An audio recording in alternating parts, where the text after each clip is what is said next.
Gentlemen, what is going on today? My name is Ryan Mickler. I'm the host and the founder of the Order of Man podcast and movement. Now, we've done it's probably been 750 plus episodes at this point. You know what we're all about, but if you are just new, you're just visiting us, hearing this podcast for the first time, this is one of 3 podcasts that we do every single week, and this is your Ask Me Anything. So we're fielding questions from our Facebook group, which can be found at facebook.com/groups/Order of Man. Sometimes we're fielding questions from Instagram. Sometimes we're fielding questions from our exclusive brotherhood, the Iron Council, which can be found at orderofman.com/Iron Council. And today I am writing solo again. Usually I'm joined by my co-host and friend, Kip Sorensen, but we've been a little sporadic lately as we've got into spring and summer. So sometimes you'll get him, sometimes you'll get me, sometimes you'll get both of us, and we'll let you decide which is the better host. These ones come directly from Facebook. We solicited, if I can say that word, some questions from you last week or a couple of weeks ago, and I want to make sure I get to the follow-up, the ones that we have not yet got to. So we'll get into that in here just in a minute. Guys, before we do, just want to mention our free Battle Ready course program that's available if you go to orderofman.com/battle ready. It's going to walk you through the tools, the frameworks, questions. You'll have some challenges that are going to help you accomplish more in your life. It's going to give you a path and a track to run on. And it's not my path. It's not another man's path. It's our framework, but it's all designed to help you create your own path towards progress and growth and expansion and becoming a better man, which is what you should be doing, not taking it directly from me or anybody else, using frameworks that work from other successful men, implementing it in your own way, and then making it your own. So check out that free course at orderofman.com/battle ready. All right, guys, with that said, let's get into the questions. The first one today comes from Joshua Thompson. He says this: it seems that every time you post something in the group about men being leaders in the home or being better at presiding in their home, there's a lot of controversy within the group. Why do you think that is? From your view, what part of the message are people not understanding? How much of the controversy revolves around the application of idea versus the actual idea itself? I actually don't see a whole lot of this controversy. I guess it's proportionate. It just comes with the territory. Maybe I'm just used to seeing people who don't always agree, and that's fine. We can have disagreements and see things from a different perspective as long as we're all going to be civil about it. But if there is any disagreement, I would imagine most of it comes from the application of the idea. Now, there is a lot of I call it new age thinking that says that men aren't necessarily the leader, or what a lot of guys will do is they'll assume that just because I'm talking about the man being the leader in the home, that he's some sort of tyrannical patriarch of the home, that his wife doesn't have a say and that she doesn't get to communicate or she doesn't get to lead in her own right. And that's not at all what I'm saying when I talk about the man being the leader of the home. My wife has plenty of say, and I turn to her often for advice and insight, and I value her opinion when it comes to leading our family well. I think the buck stops with me. So ultimately, I have to make the decisions that are going to be in my family's best interest. My wife honors that. She respects that. But that's also because I've earned the right in her eyes to be able to do that. So some people will say, even men listening to this podcast, that's antiquated thinking. It's outdated. It's stereotypical gender roles, all this kind of stuff, which I don't buy into. There's a lot of that nonsense going around. So even those individuals have infiltrated our Facebook group and other elements of what we're doing. And that's fine. Again, we can have disagreements about it. But again, if there is a disagreement, I think it's going to come more from the application of the principle. How do we effectively lead? What does it actually mean to be a leader in the home versus the concept of men being leaders generally in the home? I think most people who have followed us for any amount of time would agree with that. And if you don't agree with that, well, that is one of the foundational principles of what makes a man a man. So if you don't agree that men should be leading their families and their businesses and their communities well, probably not the best place for you, because this is one of the principles that we operate under. So that's what I think. All right, here we go. Let's go to Adam Mitchell.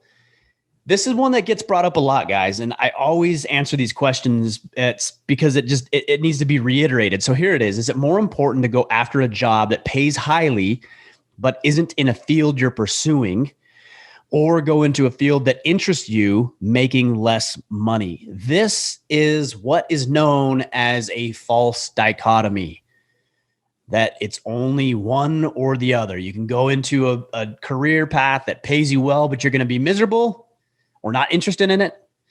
Or you can find something that interests you, that you love, that you're excited about, that doesn't pay well. Well, there might be another option here that we're overlooking. And that option might be that you can find a career path that interests you, that you're engaged in, that you're pursuing, that you're excited about. And you can also make a lot of money. And you can also have the freedom and flexibility to spend time with your family and your friends and going on adventures and partaking in the other, the things that you want to do in life. And I would say that's probably what you ought to be pursuing. Now, there's seasons for everything. I've done everything from electrical work, heating and air, pizza delivery, landscaping. I mean, I've done it all. Retail, financial planning. And some of those I was more excited about than others. So it's taken me a long time to get to the point now where I'm in a career path with Order of Man that I'm engaged in, that I'm excited about, that I wake up every day thinking about, that I want to continue down the path. And at this point, 6 years into this thing, it's fairly lucrative.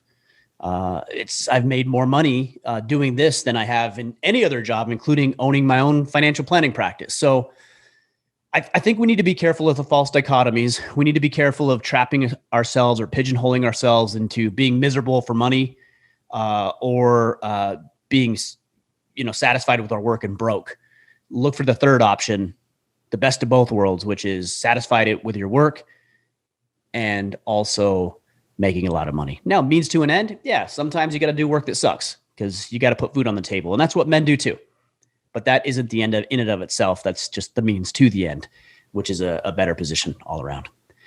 All right, this one comes from Chris Cope. He says, my 17-year-old son is doing his absolute best not to graduate next year by skipping school and not completing his work when he does go. I keep preaching on the importance of graduating and pushing for him to go to school, but it only seems to drive us further apart. He says he just wants to be a man and be done with school. At what point do you think it's good to just let him go his own way and see if he sinks or swims?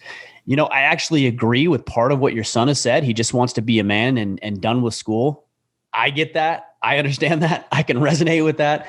I know when I was 16, 17, 18 years old, I was a junior and a senior in high school. I was ready. I was done.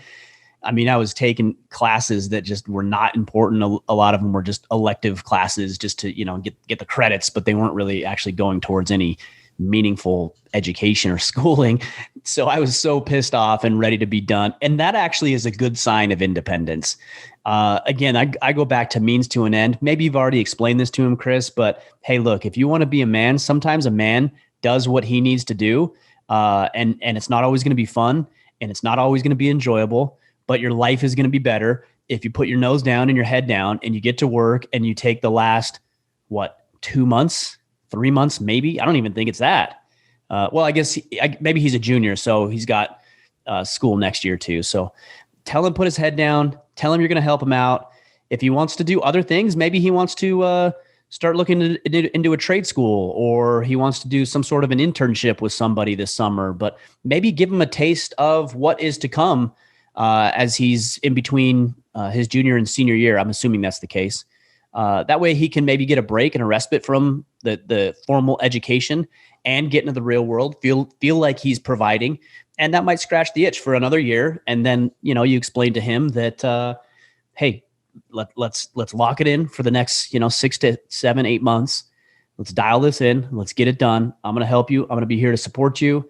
And then I'm going to help you get off to the races. But I think maybe this summer break here might be a good opportunity for him to get a job, to do an internship, to do some of these things I said.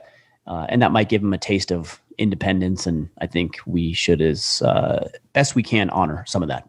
All right. Next one, Kurt Leach. He says, what strategies do you use to take learning from books that you read and implement them into your daily life? when I read from self-help genre, the books I have so much useful info that I feel overwhelmed because there's a lot of things I'd like to incorporate. Yeah, I get this, man. And I actually used to be one of those guys who would pride myself on just reading as many books as possible. What I started to do lately is not read as many books and go deeper into fewer books. That way I can actually apply the information that I think is useful.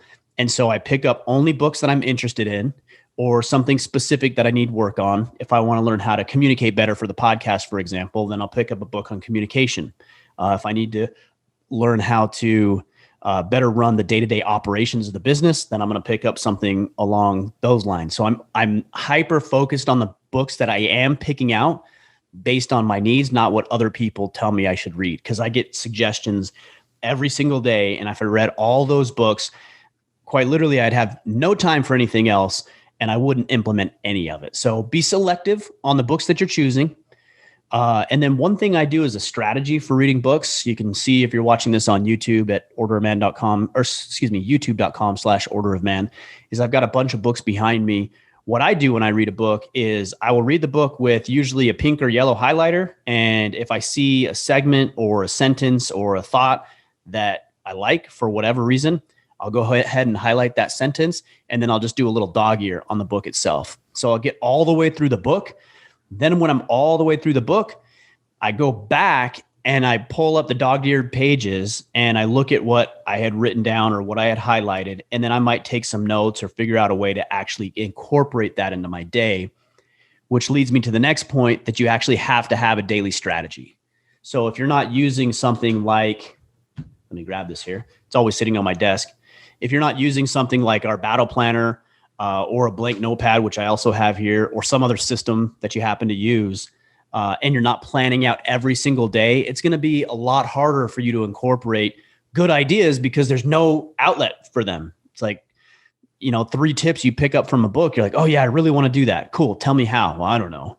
Okay. You don't have a system in place to incorporate it.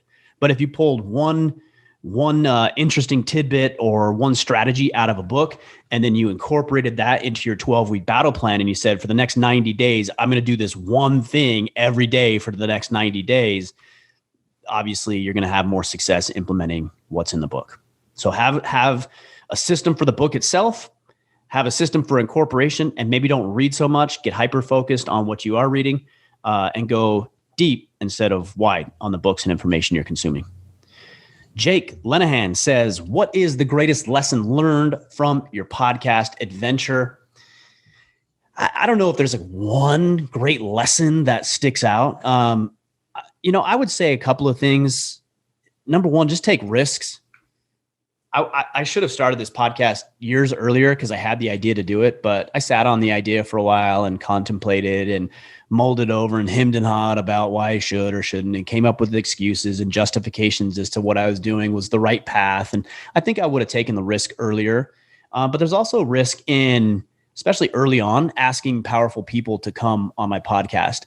I was a little intimidated about asking certain people to come on, and I would drag my feet and I wouldn't ask. And eventually when I grew the balls to ask those individuals, a lot of them said yes. And I'm kicking myself. I wish I would have just asked earlier and got over myself and got over my fear of being, turned down and rejection like a lot of us have. So take some risks. Don't be afraid to pursue something. Also, don't chase the money. Obviously this draws into the question we had earlier, but money is a factor. And our ability to provide financially for ourselves and our families are important. So, you can figure out a way to make money really doing anything at this point, including podcasting. A lot of people ask, well, oh, you podcast. Well, what's your real job? Well, this is my real job. I'm a professional, meaning I get paid for the work that I do. But that took some time to build out the network, to gain some credibility and influence with men like yourself. But once we did, then, we're off to the races. So that's what I would say as far as the greatest lessons learned. And there's so many of them. I mean, I've interviewed, I think, almost 350 incredible men at this point. How could I say there's one great lesson when I've had so many incredible opportunities to have conversations with these guys? All right. Forgive the motorcycle there in the background. I've got the windows open because here in Maine it's getting a little warm, so the windows are open, the fan is pumping, and you're going to either hear motorcycles or semi trucks, logging trucks that are coming down with their loads. So you might hear that occasionally. Billy Huckle says, "I have 2 boys under 18 months old." Wow, I feel for you. I don't know if I think if they were twins, you would have said so, but just the fact that they're so close together, man, that's hard. And I want to help my wife as much as possible. What's the best way to give her a break? I mean, really, the best thing you can do, she can't be away from the kids for too long. I don't know if she's breastfeeding and how that dynamic works for you guys. Really, she can't be away for too long. But if it were me, what I would do is I would encourage her to get together with her siblings or her parents or her friends and say, "Hey, let me take the boys for the next 3-4 hours." Or let her. She might just want to stay at home and relax and read a book or lay in the hammock or do nothing. Or maybe she wants to even clean the house. Maybe she's wanted to clean the house, but she can't because she's got 2 little boys running around and destroying everything and leaving this wake of destruction in their path. And she has to clean up as fast as they can make it. So maybe you just take them, hey, hon, I'm going to go hang out with the guys. We're going to watch the game. I'm going to bring the boys with me. We're going to have a good time. And don't worry, I'm going to watch them. We're going to take care of them. All is good, but I'm going to be gone for a couple hours. And so you guys, have to it. Or take them and do miniature golf or something. There's things that you can do. And maybe it's just an hour or 2 hours. And you don't ask her. You just say, "Hey, hon, on Saturday from 12 to 2, I'm going to take the boys and we're going to go do miniature golf, or we're going to go to the game, or even the high school game, and we're going to watch, or even just go to the park. So just take a couple hours. Don't worry about us. We'll be back at 2. Love you. Have fun. Good luck." and I think she would really appreciate that. At least my wife would. All right. Michael Fitzgerald, he says, "Where did you purchase your canoe plans and kit?" So a lot of you guys know I'm building a canoe. In fact, right before this recording, we just glassed the inside hull. So when I'm done with the recording, I have to go put the second coat of epoxy on the inside hull. I used a program or a company called Bear Mountain Boats, and they've been really, really good to work with. So there's some instructional videos with Nick Offerman. There, obviously, you can buy the wood that you need. The wood, it's, people say kit. Kit doesn't quite paint it correctly because it's not really a kit. I mean, you have plans and you have the wood that you need, but you still need to put everything together. You still need to cut the wood. You still need to build the strong back, which is the bench the canoe is made on. So there's a lot to it. But Bear Mountain Boats is the resource that I've used. And like I said, they've been very helpful. I really don't know exactly how much I've put into the canoe cost-wise and time-wise, because I did that by design. It was something I didn't really want to think too much about. I just wanted to focus on building the canoe, doing it right, and being present with my oldest son as we built it. So, but it seems like we're probably, I would say, $3,000 to $4,000 between the wood and everything else, and the plans and the tools that we've needed that I didn't have. I don't know how many hours. We started January 1st. So here we are, middle of June. So, it's taken us 6.5 months at this point. So Bear Mountain Boats, check them out. Cordell Neely, have you ever been on vacation in Florida? If so, what are some recommendations? I don't even need to answer that second question because, I have been once actually, now that I think of it. Years and years ago, my wife, she was doing an internship with an organization, and they had a big conference down there in Florida. And if I remember correctly, I went down after the conference was over and met her, and we did the whole Disney World thing. I don't really remember much of it other than doing Disney World and that sort of thing. So I don't know. I'm not your guy. There's other people who can probably answer that better because I just haven't been on vacation a lot, let alone in Florida.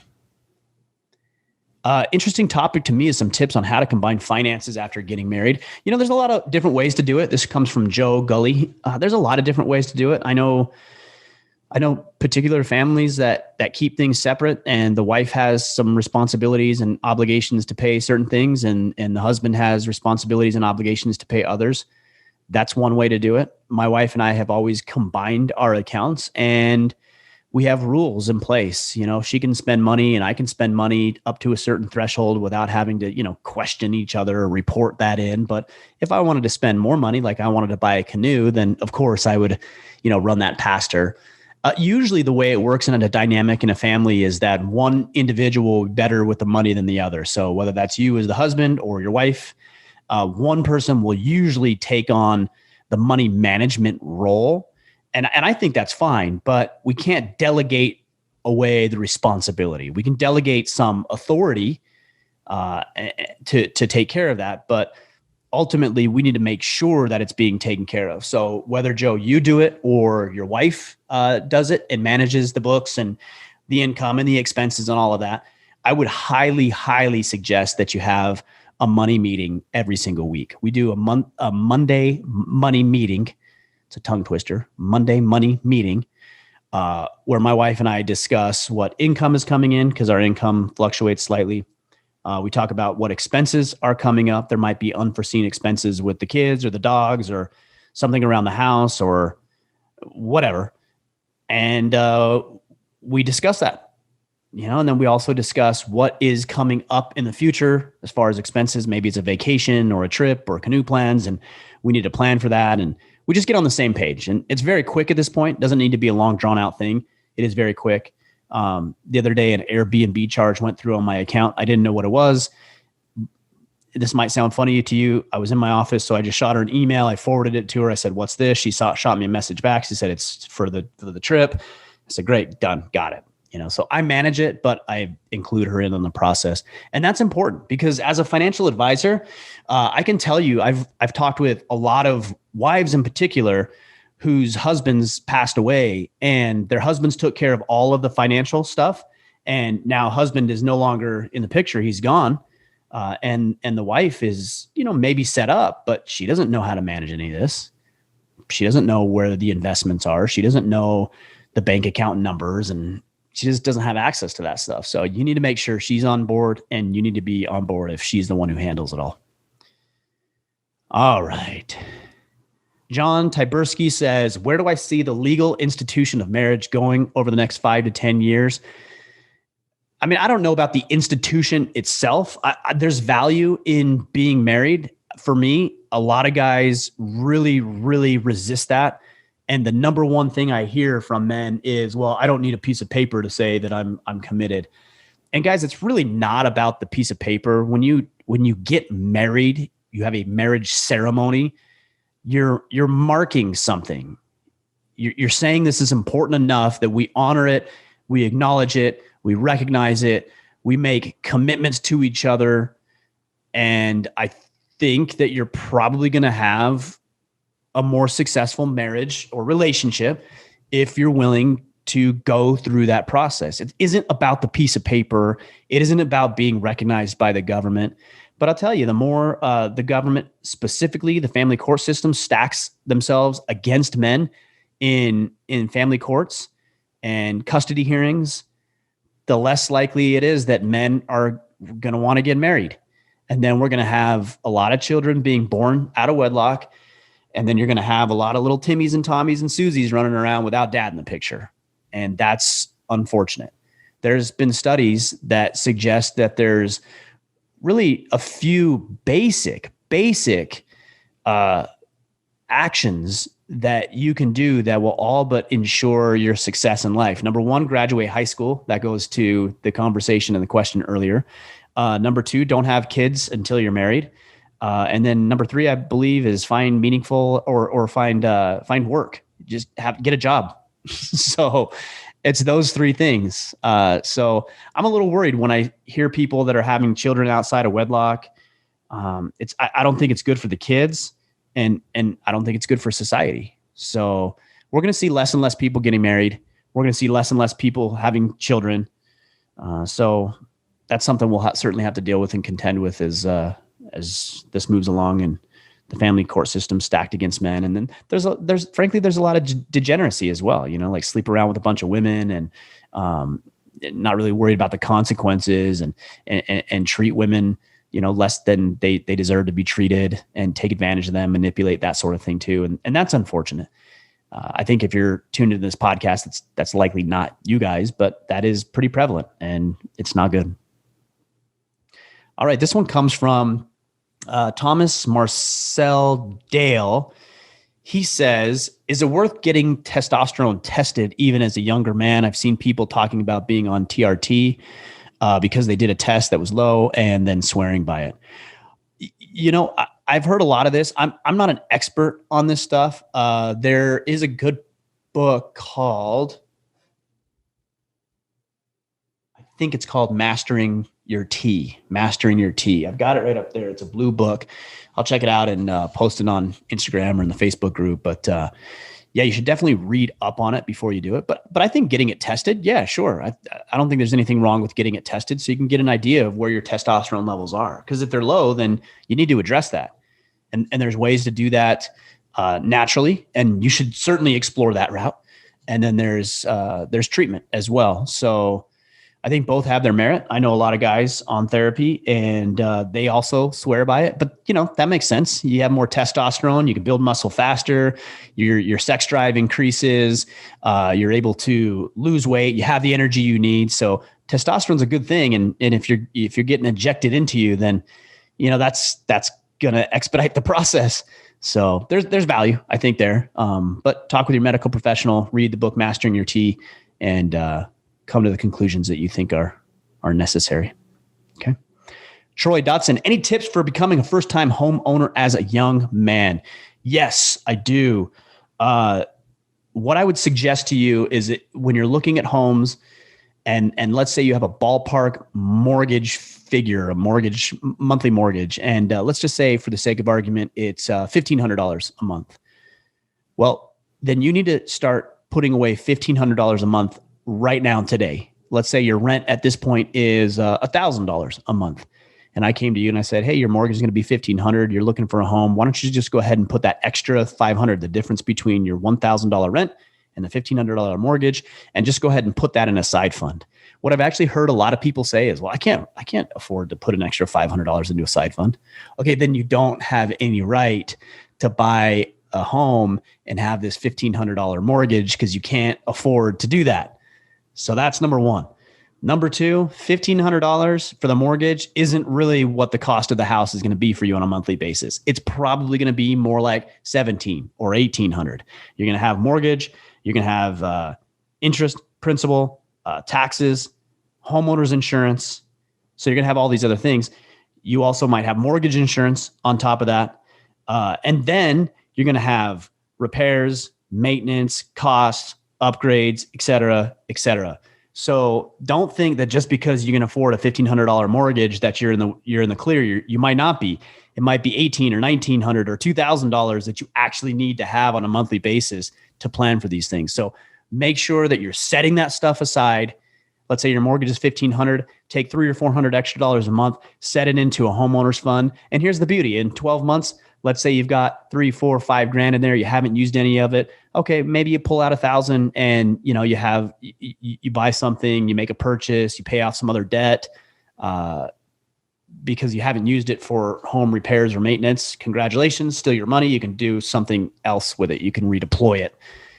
Outside of that, I would say start getting good, or at least training up. Maybe it's YouTube or practicing with other buddies who own houses on basic home repairs. I'm talking about basic electrical, basic plumbing, lighting fixtures, some basic maybe trim work around the house, just little things that you can do on your own and figure out how to do, because you don't want to have to call a plumber every time your toilet isn't working. You don't have to call an electrician every time something minor is tripped up with a wire or a light's not working. Like, you want to be able to take care of that stuff yourself. So read up, study up, practice, and then get yourself, I don't know where you are in this category, but get yourself a nice set of tools, a diversified, well-rounded set of tools that is going to be good for home repairs that you can do on your own. And there's a lot of pride that comes with that as well, right? If you got to fix the toilet or patch a hole in the wall, and you don't have to call anybody to do it, you're able to do it yourself. You get it done and you think, man, this is awesome. I can do it myself. So that's something I'd recommend as well.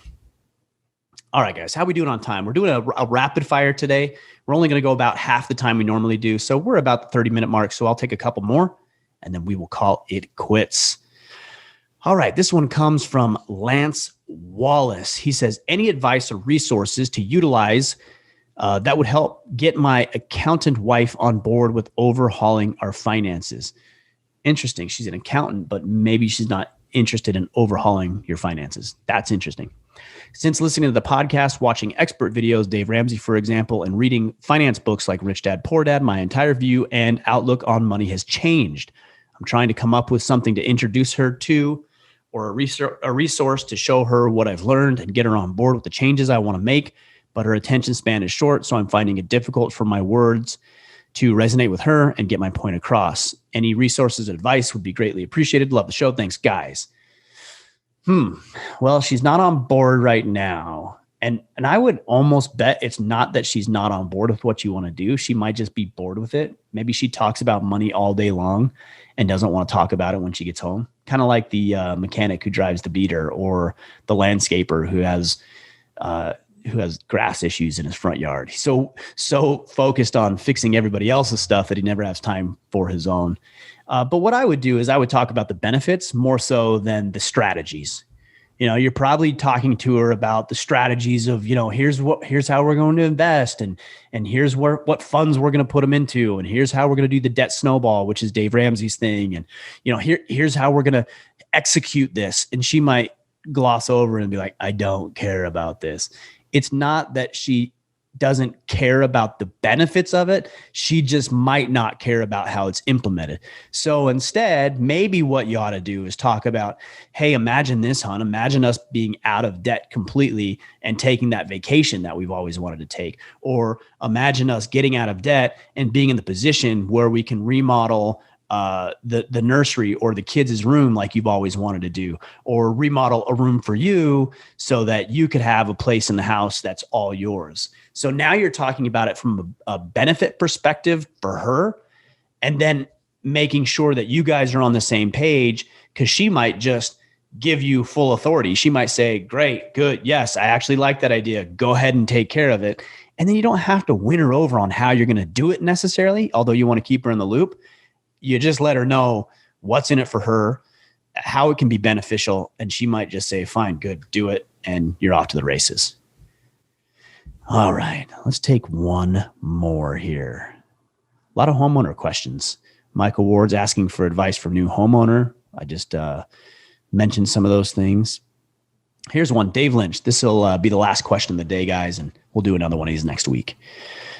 What are some unique activities that build mental toughness and resilience, cold showers, etc.? Yeah, I think cold showers are good. Any cold water introduction. Wim Hof has some great things to share on that. He's got a book, and he's got I think a free app on breathing and things like that. So that's good. You should be doing that stuff. But I would say being disciplined to work out and exercise every day. I would say speaking in public is something that can build mental toughness and resilience, because most people don't want to do that. So if you actually go do that, then you're building that mental fortitude, and you're also developing a skill that's going to serve you well to be able to speak in public. I would also say different physical challenges. So maybe it's a Tough Mudder or a Spartan race. Maybe it's signing up for CrossFit. But I would say if anything is scaring you, you're a little afraid of doing, maybe that's jujitsu, or maybe that's taking on a new project that's a little outside of your wheelhouse. If it's scaring you a little bit, I would say that might actually be a factor and an indicator that maybe you should pursue it. Maybe not, but maybe. All I'm saying is that you ought to listen to what your fears are and think, okay, is this fear that I'm experiencing right now going to kill me? So I need to be aware of that, or is it just going to push me outside of my comfort zone? And if you analyze your fear that way, which is the reason we have emotions, people will say, well, that's, those are negative emotions, fear and anger and greed and resentment. No, they're not negative emotions. Fear is not a negative emotion. It's a positive emotion. It's there to serve you. Now, if you use it incorrectly, or you misinterpret what your emotions are trying to tell you, like be wary of, jumping off of a cliff, then yeah, okay, you didn't use that emotion correctly. But emotions are tools. That's all they are. So many people say, "Oh, we shouldn't be emotional. Don't be overly emotional." That's true. Don't be overly emotional, but also don't close out how you feel about things. Like, feel it, embrace it, acknowledge it, and then try to interpret it. And if it's fear that you're feeling or experiencing, is it, okay, don't jump off that cliff? That's something I would probably listen to, my fear in that case. Or is it, hey, don't go speak at Toastmasters or Rotary or one of these organizations because people are going to, look at you funny and it's going to be hard for you. Okay, well, that's something maybe I ought to run towards because that's good for me. And we can all determine whether or not an activity is good for us or not. So there's some ideas. All right, guys, that's it for today. A lot of great questions. I know we did rapid fire. We're going to come back next week and do some more of these because it looks like we have another, 20 or 30 questions that we need to get through here. So we're going to try to get to them all. Keep asking those great questions. Stay engaged with what you're doing. I think part of being a man is just being present, being engaged, being excited about life, being assertive, and doing what you can to improve your life, other people's lives, and the scenario you find yourself in. That's what we're all about here. So leave me a rating and review, guys, if you would. That goes a long way in promoting what we're doing here. Check out the Battle Ready program I talked about earlier, orderoman.com/battle ready. And above all, just get after it. All right, guys. We'll be back on Friday. Until then, go out there, take action, and become the man you are meant to be.